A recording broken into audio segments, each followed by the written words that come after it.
Hello, my name is George Morita, and my partner's name is Roman Richard. Our senior project is designed for waste reduction and efficiency improvement for the construction site usage of the tower crane. Our technical advisor is Karen Bangs, and our administrative advisor is Daniel Woldorf.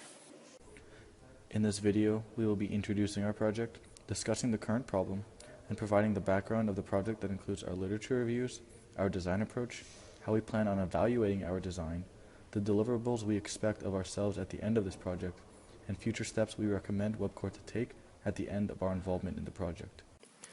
Webcor Concrete Group is among the largest builders in California that safely builds structures of superior quality and is continuously improving their construction process through contemporary methods.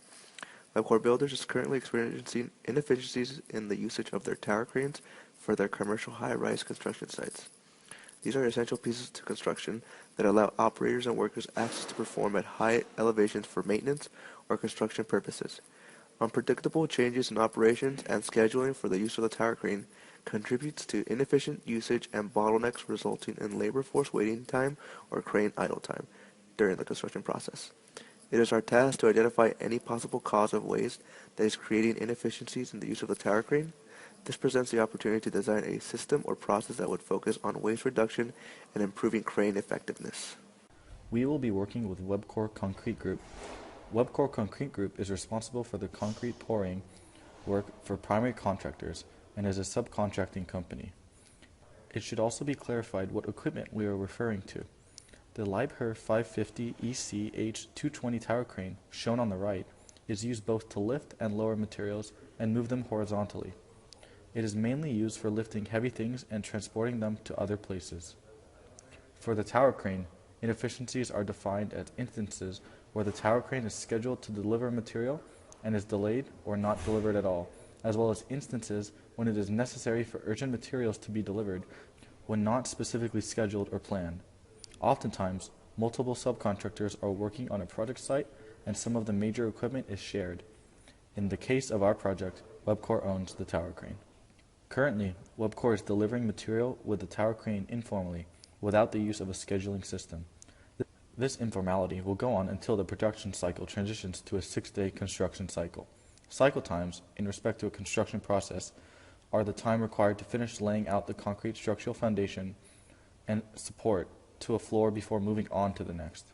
Our currently collected literature reviews include sources that elaborate on current systems used for the scheduling of the tower crane and industrial engineering methods applied to the construction process. In an article titled Analysis of Operation Efficiency of Tower Crane and Formwork Construction for Multifamily Housing, the focus of the report analyzed operation efficiency of tower cranes where data was currently non-existent.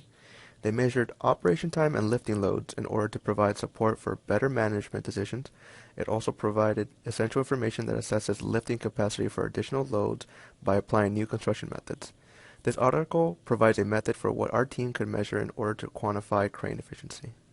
The article titled Modernizing Construction Management Education with Industrial Engineering Collaboration discusses how the construction industry is far behind the manufacturing and service industries in terms of performance improvements and optimization techniques.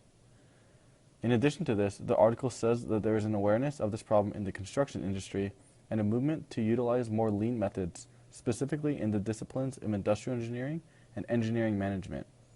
One of the article's proposed solutions to this problem is bringing industrial engineers to apply techniques that have been successful in the manufacturing and service industries. This is exactly what we are doing in our project, applying successful techniques in our field to construction management. The original state of the project that Webcor informed our team was that worker learning curve and non-scheduled crane deliveries has led to idle times and created bottlenecks for the workforce.